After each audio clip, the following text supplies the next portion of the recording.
What's up, guys? So we've got a game against MARINCESS. So MARINCESS isn't too bad of a matchup for Rescue Ace. Like if they get really lucky with hand traps plus, like having full board basically, then sometimes a bit irritating. But usually they only have one Omni, one Imperm, and then one Spell and Trap Negate, which means it's quite easy to play through them. Now my hand is okay, but you're gonna see here now. I'm gonna use my Veiler on this Coral Triangle because I know that the only card I really care about is the trap. After that, it's just some Spell and Trap Negates that don't do much. Now he does manage to still get towed and he has draw in hand, which is a little bit irritating, but it's like I said, it's not a huge thing to deal with. Now, in my opinion, in a Rescue Ace matchup, if I was playing MARINCESS, I would 100% negate wanted. You've got a Spell and Trap Negate and an Omni Negate, so it's like I'd definitely negate that, and then I'd probably save that for whenever they try and trigger Turbulence.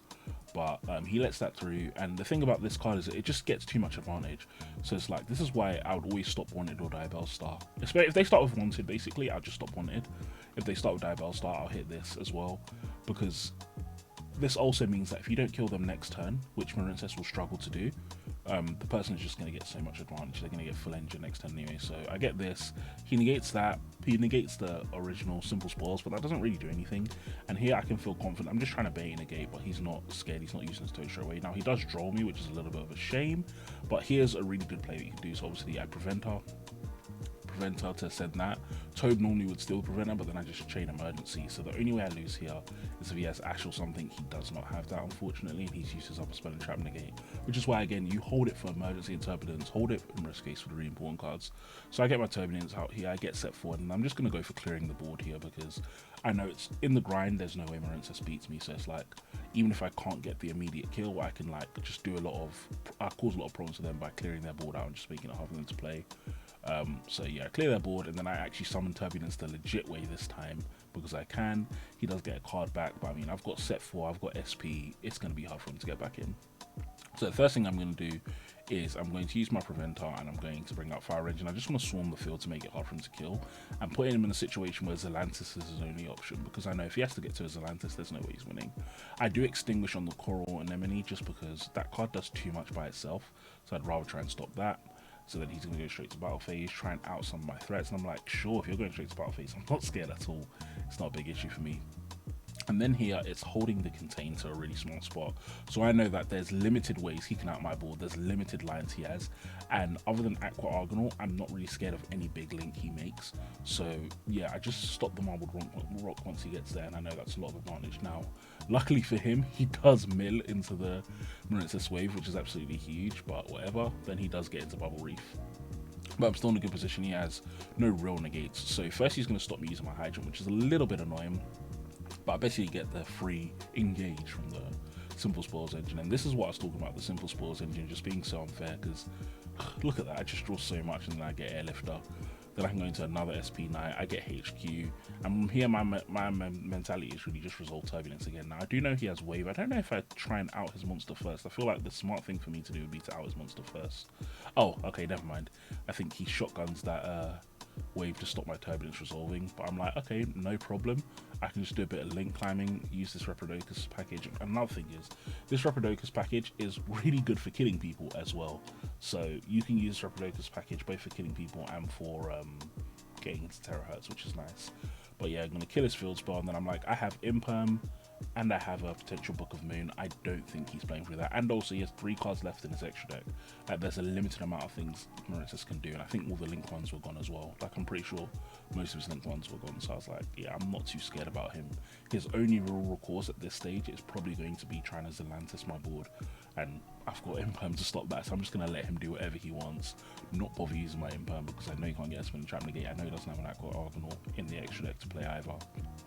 So he's going to start link climbing, doing a whole bunch of stuff, goes into Zelantis. He tries to use Zelantis, I just immediately stop stop the Zelantis so he doesn't get the trigger off, and then it's going to go into game 2. So going into game 2, I'll be honest, I don't really remember what happens. He might just make a good board, and then I'm just not able to really out it. But yeah, go for the Imperm firstly. Then he goes for his next card, which is going to be a Coral Triangle. I may Ash this, and that might be where I scoop when I see he has talents. So yeah, he goes to talents, I show him Diabell Star, and then I think I probably just scoop on this, right? Or maybe I do play it, I don't know, let's see. But right now it's feeling like I should just scoop. So I did open Impulse, triggering Impulse, not triggering Impulse there was a huge mistake. I don't know why I didn't trigger Impulse on his effects there. That would have been completely fine, and then let me just play, but punish for being a bad player, I guess.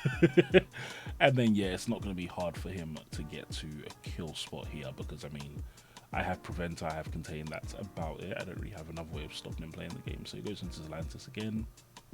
I'm probably going to drop a Contain there to force him to attack into my Preventer. He gets to do some revivals, he makes Toad. From here, it's not looking very good getting into that Toad, so I scoop, go into game 3. Rescue is really, really good. Like I said, going first in game 3, you have so many instant win buttons usually, so open quite well. He has Ash Nib evenly, which is actually a really good head. So Ash is my first kind of way of playing. Then it's like, okay, let's try and resolve. Let's try and like get some advantage through Airlifter instead. So now I just realized I added that Diabell star. Oh no, it's because I did a quick play. So I go for Turbulence.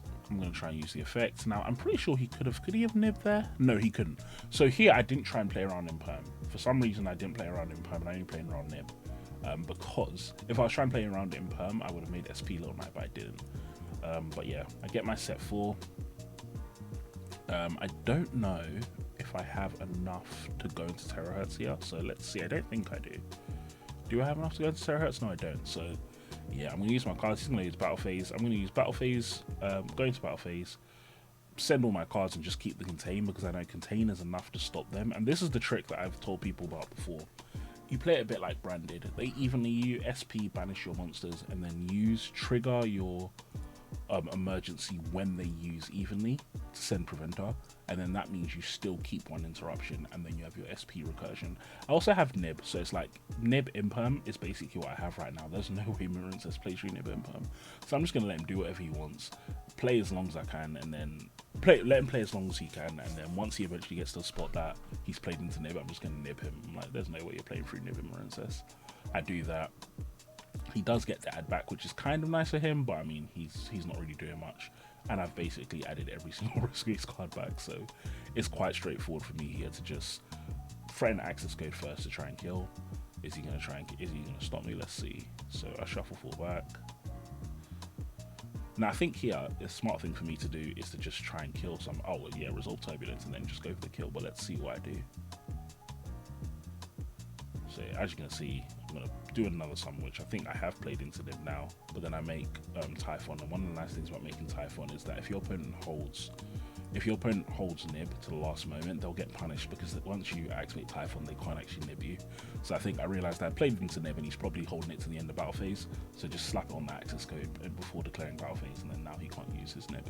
And so that's a GG. So yeah, thank you all for watching. I'll talk to you guys soon. Peace.